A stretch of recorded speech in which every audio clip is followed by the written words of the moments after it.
Halo, Assalamualaikum warahmatullahi wabarakatuh. Kali ini di mata kuliah pengendalian kualitas statistika, kita akan mempelajari materi mengenai diagram kendali rentang dan simpangan baku. Sebagai reminder, dari materi sebelumnya, perbedaannya adalah jika materi sebelumnya kita membahas diagram kendali rata-rata menggunakan nilai rentang dan simpangan baku. Untuk materi kali ini adalah diagram kendali rentang dan simpangan baku. Jadi tidak menggunakan nilai rata-rata. Kita akan masuk ke materi. Jadi di sini disebutkan bahwa untuk keperluan analisis kemampuan proses pada saat proses pembuatan barang, artinya kita akan selalu berkenaan dengan proses produksi. Ini tidak hanya menggunakan karakteristik nilai rata-ratanya saja, tapi kita juga perlu memperhatikan namanya nilai dispersi dari eh, barang yang kita amati. Nah, di sini rentang sampel ini akan berhubungan dengan standar deviasi. Jadi nilai jangkauannya ini akan berhubungan dengan nilai standar deviasi atau nilai simpangan baku. Maka dari itu, variabilitas proses di sini disebutkan dapat dikendalikan dengan menggunakan nilai R dari sampel yang berturutan pada diagram kendali. Nah, seperti eh, pada biasanya diagram kendali, kita akan membedah cara menghitung atau cara melakukan menemukan rumus perhitungan batas-batas. Yang pertama, kita membahas diagram kendali rentang. Untuk diagram kendali rentang, secara konsep, eh, secara namanya diagram kendali rentang. Maka, sebagai nilai pusat, ini akan menggunakan nilai rata-rata dari rentang itu sendiri. Nah, untuk nilai batas kendali atas dan juga nilai batas kendali bawah, ini adalah nilai rentang untuk batas kendali atas ditambah dari variansi yang akan kita izinkan gitu ya. Nah, nilai di sini menggunakan nilai Z setengah alfa dikalikan dengan sigma dari rentangnya atau simpangan baku dari rentang. Kemudian di sini eh, nilai Z setengah alfa kita akan ubah nilainya ke bentuk. Nah, di sini nilai K. Nilai K ini adalah nilai sigma yang akan kita gunakan. Gitu. Untuk nilai default dari diagram kendali ini menggunakan nilai 3 sigma atau K-nya sebesar 3. Artinya dia penerimaan prosesnya sebesar 99,73%. Nah, di sini dituliskan, maka dari rumus ini kita bisa menuliskan di sini bahwa nilai rata-rata rentang untuk pusat dan untuk kendali atas dan kendali bawah ini menggunakan nilai plus minus 3 sigma R atau dari simpangan baku rentang. Selanjutnya, untuk mempermudah, saya akan menjelaskan dari buku Montgomery.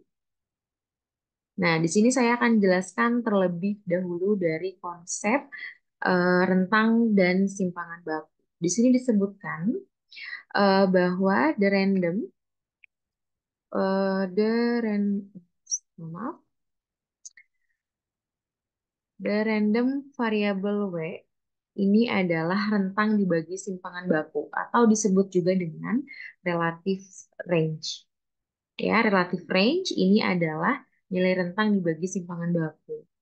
Nah, nilai W ini adalah fungsi dari sampel size N. Dan nilai ini disebut juga nilai D2. Jadi selama ini kita membahas nilai D2 ini dari mana? Nilai D2 ini didapatkan dari D2, maaf, D2 adalah R dibagi simpangan baku.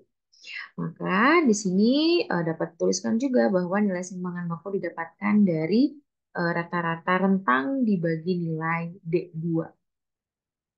Nah, selanjutnya di sini kita akan masuk ke rumus tadi bagaimana kita mendapatkan nilai batas kendali atas dan juga batas kendali bawah.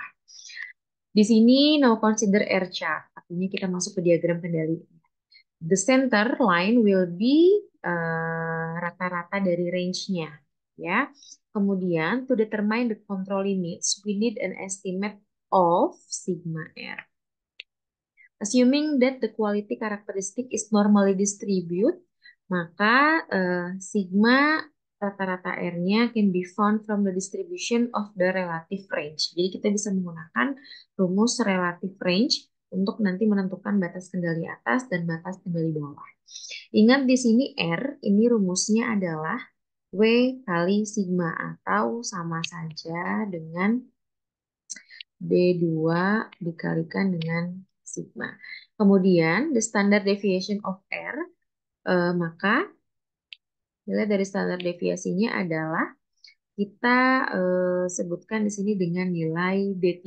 Jadi nilai lainnya ini adalah D3 dikalikan dengan sigma. Nah, di sini kita akan tuliskan sigma di sini kita akan ubah bentuknya ke dalam bentuk rata-rata rentang dibagi dengan D2. Maka dari sigma R didapatkan dari nilai D3 dikalikan dengan range rata-rata rentang dibagi D2. Maka di sini kita akan tuliskan, nah di sini center line akan tetap rata-rata dari rentangnya untuk UCL atau upper control limit atau BKA kita dapatkan dari nilai rata-rata rentang ditambah nilai sigma R tadi.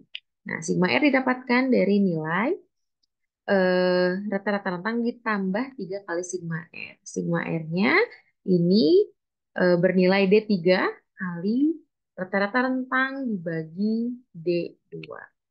Ini adalah rumus lengkap untuk mencari batas kendali atasnya. Nah, nilai ini akan menjadi dirangkum gitu ya ke dalam rumus di sini. Nah, nilainya adalah menjadi nilai D4.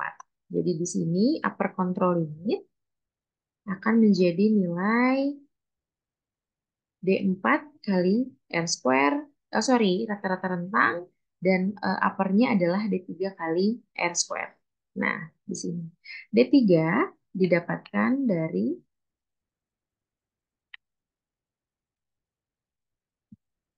ini.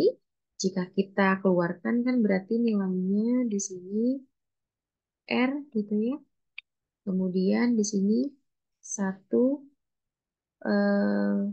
plus 3 kali karena R-nya sudah keluar, berarti D3 per, mohon maaf, tulisannya kurang jelas, D3 per D2. Nah, nilai ini tadi diubah menjadi nilai D4. Maka rumusnya untuk UCL, ini adalah R square, sorry, rata-rata rentang, ya, nilai rata-rata rentang dikalikan dengan D4. Untuk center lainnya, nilai rata-rata rentang tadi. Untuk LCL-nya adalah nilai rata rentang dikali tadi nilainya ini. Konsepnya sama dengan UCL, maka dia nilainya diubah menjadi D3. Nah, nilai D4, D3 ini yang tentu kita akan carinya dari lampiran tabel. Di sini ada chart for range. Ya, di sini digunakan untuk nilai rentang, digunakan nilai D3 dan juga nilai D4. Oke, itu penjelasannya. Nanti silakan adik-adik dalami untuk konsep dari pencarian batas kendali atas dan batas kendali bawah di buku Montgomery yang 7 edition. Oke, kita langsung masuk. Nah, ini adalah rumus yang kita gunakan tadi.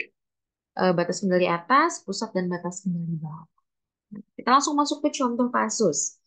Seperti biasa, di sini nomor sampelnya sampai 20, ya. Maka M-nya adalah 20, dan ini tegangan kawat penghubung ada perulangan sebanyak 4 kali, maka ini sebagai M. Kemudian setiap baris kita akan hitung nilai rata-rata, nilai rentang, dan juga nilai simpangan bakunya. Kemudian setelah itu kita jumlahkan dan seperti biasa kita akan menghitung nilainya secara total. Jadi di sini didapatkan nilai rentang rata-ratanya adalah 76. Setelah didapatkan ini, nilai rentang saja, maka kita langsung dapat bisa menghitung nilai dari batas kendali atas dan batas kendali bawahnya. Untuk pusat tentu adalah nilai R, rata rentangnya tadi. Jadi ya rata-rata rentang, maka pusatnya 76. Kemudian di sini untuk batas kendali atas nilainya D4 kali rata-rata rentang. Kita lihat di lampiran D4 untuk rata-rata rentang, maka N-nya di sini 4 ya. Berarti di sini. Nah, nilainya 2,282. Kita masuk lagi ke slide kita tadi, maka nilainya 2,282 dikalikan dengan rata-rata rentang, hasilnya 173,3. Nilai pusatnya adalah nilai rata-ratanya tadi, 76. BKB-nya kita lihat D3 untuk N sama dengan 4 di lampiran.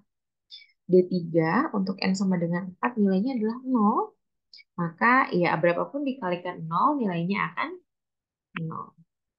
Maka berdasarkan hasil perhitungan kita punya nih nilai pusatnya 76, kendali bawahnya kosong, dan kendali atasnya 173,3. Kita masukkan ke dalam bentuk visual. Jadi kita buat bentuk visualnya di sini. Kemudian kita lihat. Nah, di sini. Masukkan ingat observasi yang titik-titik berwarna hitam di sini. Ini adalah nilai rentang. Ya, yang dimasukkan ke sini adalah nilai rentang.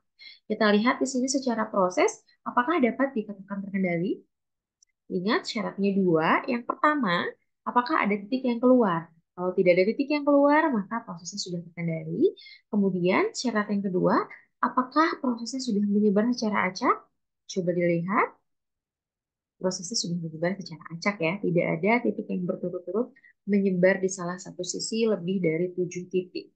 Nah, maka sip untuk diagram kendali ini sudah dapat dikatakan terkendali.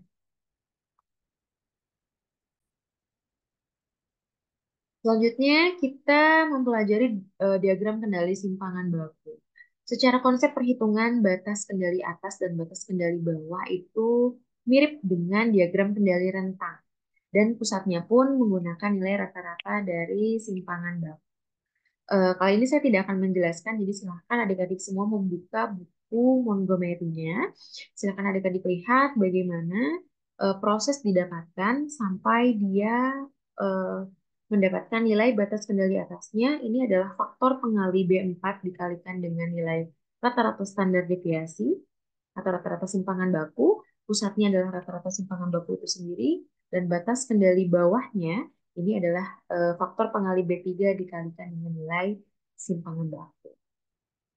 Nah, kita akan masuk langsung ke contoh soal. Jadi di sini dia ada 25 sampel, artinya M sama dengan 25. Kemudian dia punya N di sini sebanyak 4. Jangan tertukar mana yang menjadi M, mana yang menjadi N. Selanjutnya, untuk mempermudah, kita langsung di sini memberikan hasil perhitungan. Jadi di sini eh, hasil pengukurannya, di sini sampel 1 sampai 25 dihitung rata-ratanya berapa, kemudian dihitung juga simpangan bakunya setiap baris ini berapa.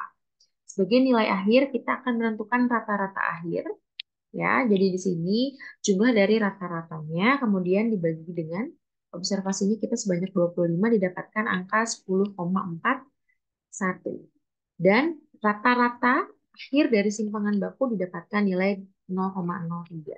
Saya juga tidak akan menjelaskan secara detail. Saya yakin adik-adik semua dapat mencari nilai tersebut dengan mudah ya. Oke, kita lanjutkan. Tadi rumusnya untuk batas kendali atas ini menggunakan nilai B. Jadi untuk rumusnya ini adalah B4 dikalikan dengan rata-rata simpangan baku. Pusatnya adalah nilai rata-rata simpangan baku. Dan batas kendali bawahnya adalah B3 kali rata-rata simpangan baku. Kita lihat ke lampiran faktor pengali. Kita cari di sini chart for standard deviation. Kita membutuhkan nilai B4 dan B3. Ingat, N yang kita gunakan sebanyak 4, maka kita akan fokus ke sampel 4, nilainya adalah 2,26. Dan B3-nya sebesar 0. Kembali kita ke dalam soal. Nah, ingat di sini B4-nya 2,266 dan B3-nya adalah sebesar 0. Maka kita bisa langsung mengoperasikan nilai ini ya.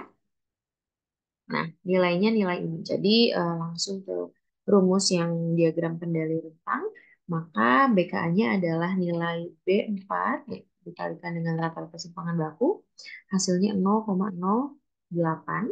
Kemudian pusatnya adalah 0,03, jadi rata-rata dari simpangan baku, dan BKB-nya adalah 0 dikali 0,03. Angka apapun dikalikan dengan 0, nilainya akan 0. Sudah kita mendapatkan nilai dari batas kendali atas, pusat, dan batas kendali bawah. Selanjutnya adalah visualisasi. Jadi di sini kita lakukan visualisasi.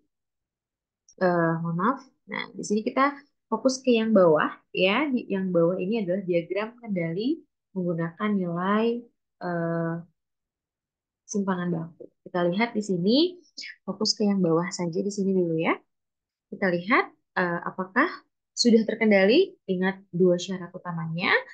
Dan eh, sebagai acuan untuk materi selanjutnya, lihat di sini ada nilai yang keluar dari batas kendali.